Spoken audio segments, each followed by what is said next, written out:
बुंदेलखंड की मिट्टी में दफन है एक ऐसा नाम जिसे लोग राजा नहीं देवता कहते हैं। कहानी एक राजकुमार की जिसने तलवार से नहीं जहर पीकर इतिहास बदल दिया। कहते हैं वह मरा नहीं, बस दिखाई देना छोड़ दिया। आज भी जब कोई झूठी कसम खाता है, जब किसी स्त्री की लाज पर संकट आता है, जब अन्याय सिर उठाता है, तो एक नाम हवा में लिया जाता है, हरदौल। पर सवाल यह है, क्या यह सिर्फ लोक कथा है या सचमुच कोई अदृश्य प्रहरी आज भी ओरछा के खंडहरों में पहरा दे रहा है? आज की कहानी है आधी हकीकत, आधा अफसाना और पूरा रहस्य। देखते रहिए, क्योंकि कुछ कथाएं सुनी नहीं जाती, महसूस होती हैं। ओरछा के वीर, लोक देवता और रहस्य में लिपटे नाम लाला हरदौल का इतिहास जितना वीरता से भरा है, उतना ही दर्द, साजिश और त्याग से भी। बुंदेलखंड की धरती पर 17वीं शताब्दी में जन्मे हरदौल बुंदेला वंश के महान शासक वीर सिंह देव के पुत्र और ओरछा नरेश जुझार सिंह के छोटे भाई माने जाते हैं। वे स्वयं लंबे समय तक औपचारिक रूप से राजा के रूप में राज्य सिंहासन पर नहीं बैठे, लेकिन जनमानस में उनका प्रभाव किसी राजा से कम नहीं था। कहा जाता है कि उन्हें एक सूबा जागीर का प्रभार दिया गया था, जहां उन्होंने न्यायप्रिय, प्रजावत्सल और निर्भीक योद्धा के रूप में ख्याति पाई। उस दौर में मुगल सत्ता, आंतरिक राजवंशी राजनीति और षड्यंत्रों का समय था। और यहीं से शुरू होती है वह कथा जिसमें डर, संदेह और मर्यादा की अग्नि सबको जला देती है। लोक कथाओं के अनुसार ओरछा दरबार में यह फुसफुसाहट फैलाई गई कि हरदौल और उनकी भाभी महारानी चंपावती के बीच अनुचित संबंध हैं। इतिहासकार इसे दरबारी साजिश मानते हैं, पर लोक विश्वास इसे भाई के मन में डाले गए जहर की तरह देखता है। जुझार सिंह के मन में संदेह का बीज बो दिया गया और राजमहल का वातावरण प्रेम से भय में बदल गया। कहते हैं राजा ने अपनी ही पत्नी की पवित्रता की परीक्षा लेने के लिए क्रूर निर्णय लिया। महारानी से कहा गया कि यदि वह पवित्र हैं तो अपने देवर हरदौल को विष मिला भोजन स्वयं परोसें। यह आदेश ही उस युग की स्त्री की असहायता और राजसत्ता के निर्दय चेहरे को दिखाता है। उधर हरदौल को भी षड्यंत्र की आहट मिल चुकी थी, पर वे भागे नहीं, छिपे नहीं, बल्कि मुस्कुराकर नीति को स्वीकार किया। लोक कथाओं में आता है कि उन्होंने कहा, यदि मेरे प्राणों से भाभी की मर्यादा सिद्ध होती है तो यह मृत्यु भी स्वीकार है। जिस दिन भोजन परोसा गया, महल में सन्नाटा था।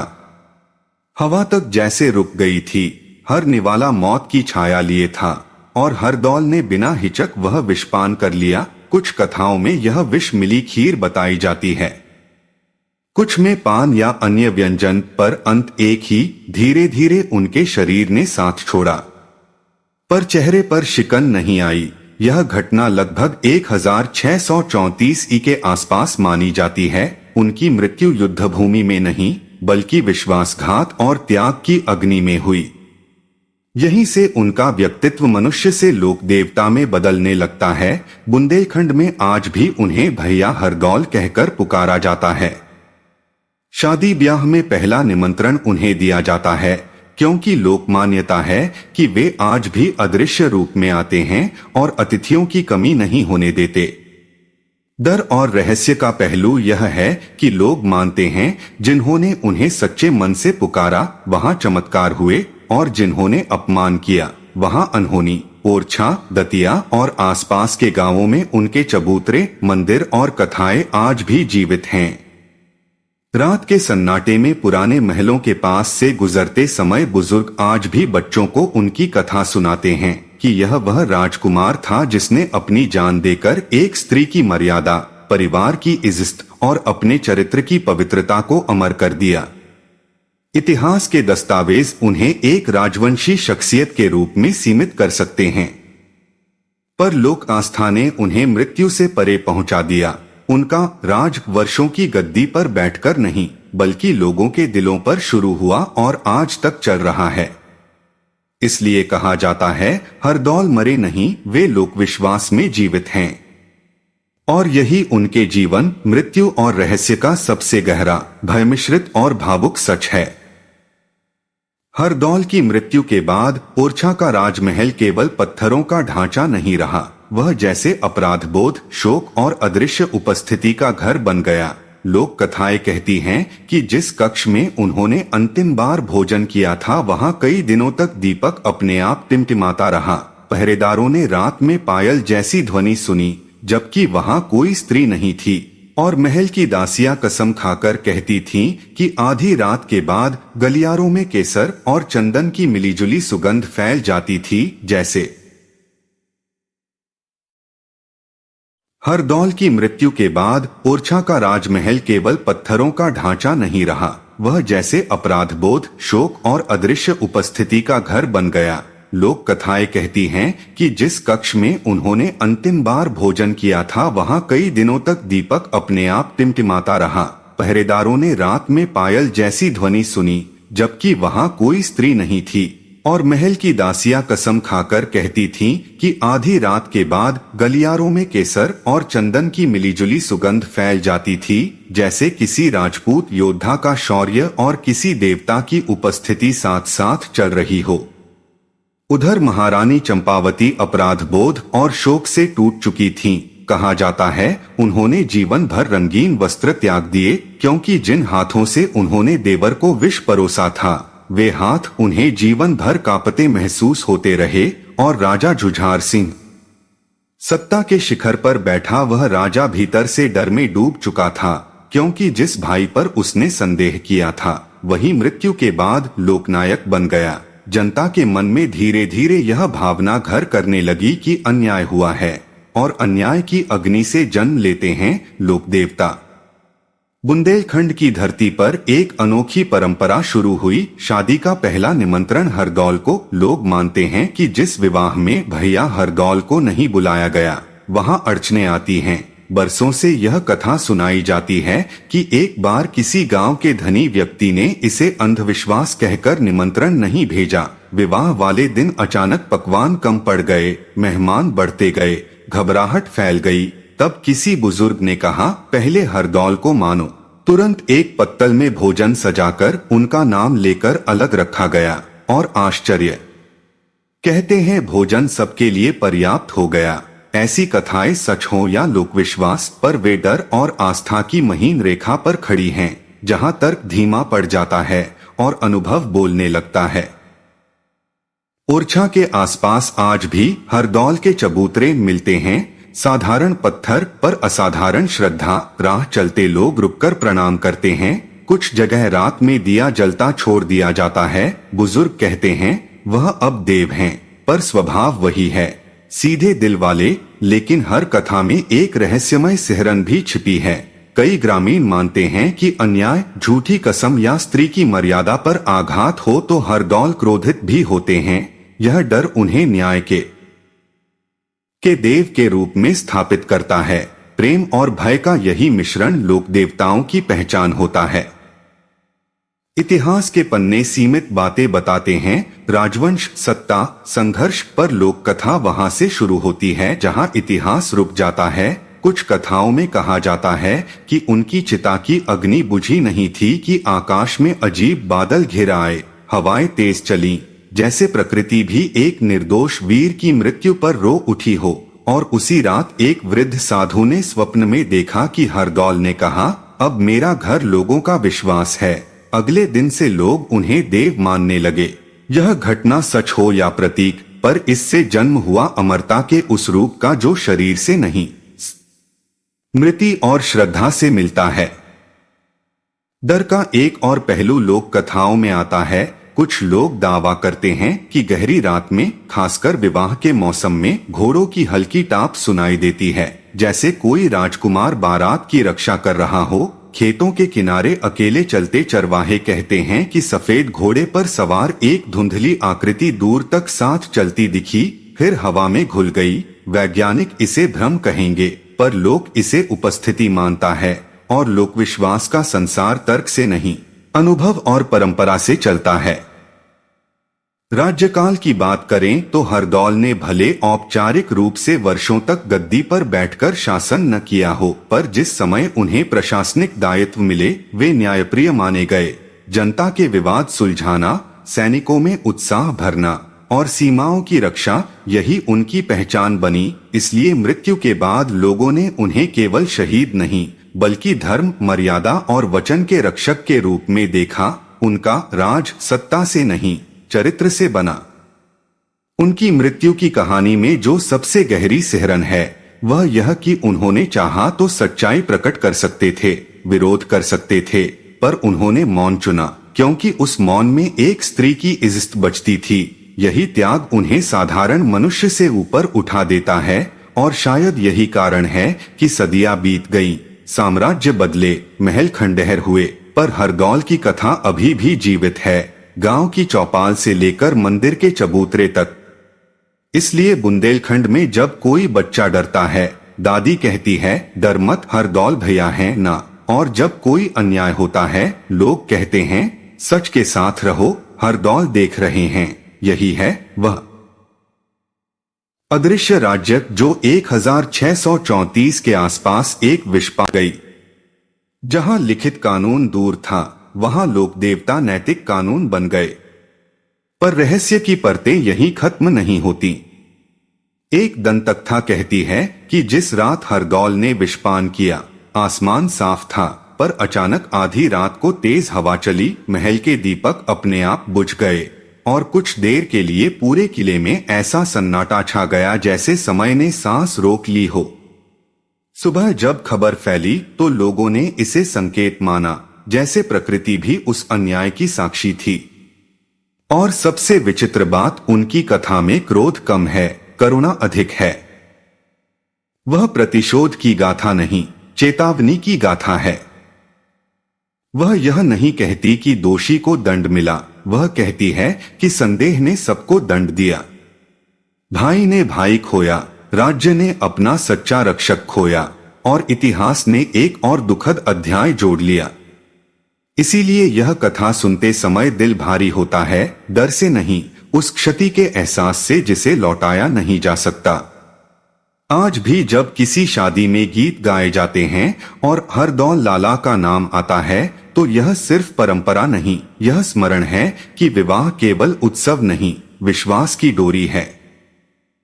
और वह डोरी संदेह से नहीं, त्याग से मजबूत होती है। शायद इसलिए उन्हें विवाहों का साक्षी माना जाता है। रात गहराती है, अलाव की आग धीमी पड़ती है, कहानी कहने वाला बुजुर्ग आखिरी वाक्य धीरे से कहता है, देवता आसमान में नहीं बनते, इंसानों के बीच बनते हैं।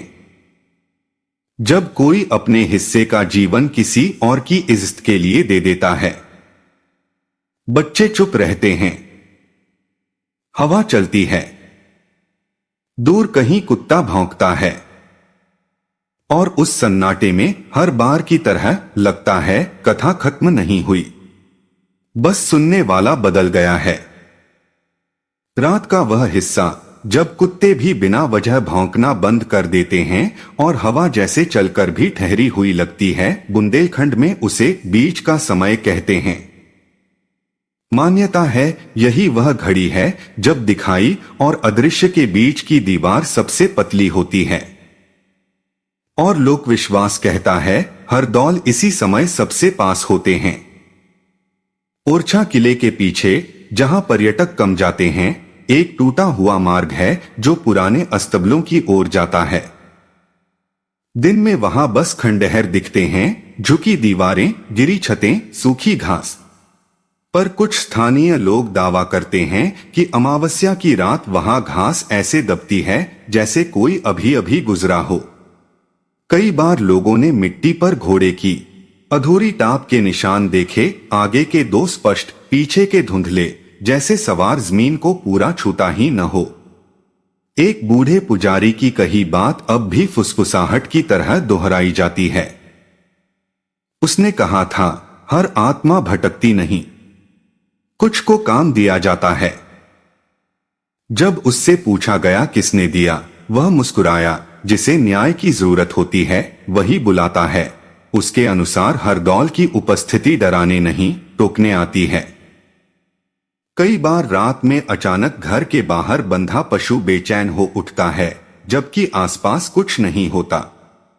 लोग कहते हैं यह संकेत है कि घर में कोई छल पनप रहा है। एक और कथा है, एक व्यक्ति ने लालच में आकर अपने ही रिश्तेदार की जमीन हड़पने की कोशिश की। वह हरदौल की सौगंध खाकर झूठ बोल आया। उसी रात उसे सपने में एक युवक दिखा, सफेद वस्त्र, शांत चेहरा, पर आंखें ऐसी जिनसे नजर मिलाना कठिन। उसने कुछ कहा नहीं, बस देखा। सुबह वह आदमी तेज बुखार में पड़ा मिला और कई दिनों तक बेसुध रहा। होश आने पर उसने पहला काम जमीन लौटाने का किया।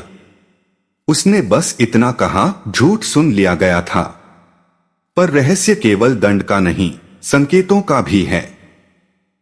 कभी कभी गांव की स्त्रियां बताती हैं, जब वे गहरे दुख में होती हैं और अकेले में रोती हैं, तो अचानक बिना हवा के भी दिए की लौ कांपती है।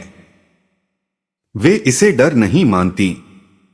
कहती हैं, सुन लिया गया। यह अजीब संतुलन है, वही उपस्थिति जो झूठे को बेचैन करती है, सच्चे को सहारा देती है। ओरछा के एक हिस्से में एक कमरा है जहां दीवारों पर नमी के धब्बे हैं, पर एक जगह हमेशा सूखी रहती है, मानो वहां कुछ टिकता ही नहीं। गाइड उस हिस्से को जल्दी पार कर जाते हैं। कहते हैं वहां देर खड़े रहो तो दिल की धड़कन तेज सुनाई देती है, जैसे सन्नाटे में अपनी ही आवाज पर भरोसा न रहे। स्थानीय मानते हैं यह स्मृति का स्थान है, जहां घटना समाप्त नहीं हुई, बस समय से अलग रख दी गई। और सबसे रहस्यमय बात, हरदौल की कथा में प्रेत जैसा आतंक नहीं, प्रहरी जैसा एहसास है। लोग भागते नहीं, संभलते हैं। उनका नाम लिया जाता है जब मनुष्य अपने भीतर की अंधेरी जगह से डरता है, जैसे वह बाहर नहीं भीतर खड़े हों। कहते हैं यदि किसी सुनसान रास्ते पर चलते हुए अचानक बिना कारण मन भारी हो जाए तो पीछे मुड़कर मत देखो, डर से नहीं, सम्मान से। बस मन में कहना, जो न्याय है वही हो, और रास्ता हल्का लगने लगेगा। और वहीं से रहस्य शुरू होता है। खत्म नहीं। हरदौल की कथा अंत नहीं, एक स्थायी प्रतिध्वनि है, इतिहास की घटना से जन्मी, लोक विश्वास में पली और नैतिक चेतना में जीवित। समय ने राजाओं के नाम धुंधला दिए, पर एक ऐसे राजकुमार को अमर कर दिया जिसने राज्य नहीं, मर्यादा को चुना, जीवन नहीं, विश्वास को बचाया। यही कारण है कि उनकी कहानी डरावनी होकर भी भय की नहीं, जागृति की कथा बनती है। रहस्य उनके प्रकट होने में नहीं, उनके अनुभव में है।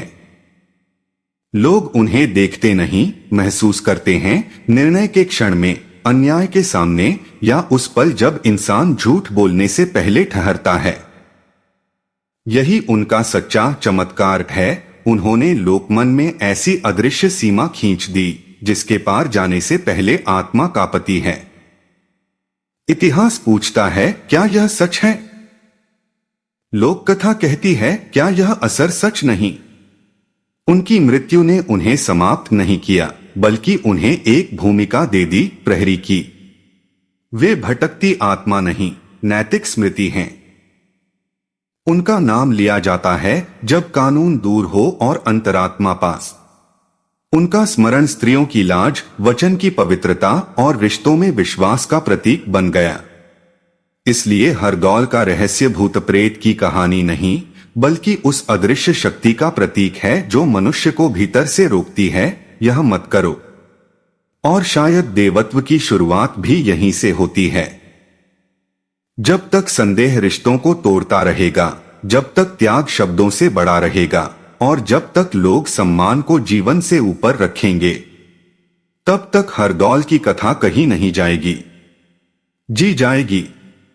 तो यह थी हरदौल की कथा, जहां इतिहास खत्म होता है और विश्वास शुरू होता है। डर इस कहानी में भूत का नहीं, उस त्याग का है जो इंसान को देवता बना देता है। अब फैसला आपका है, कहानी थी या चेतावनी।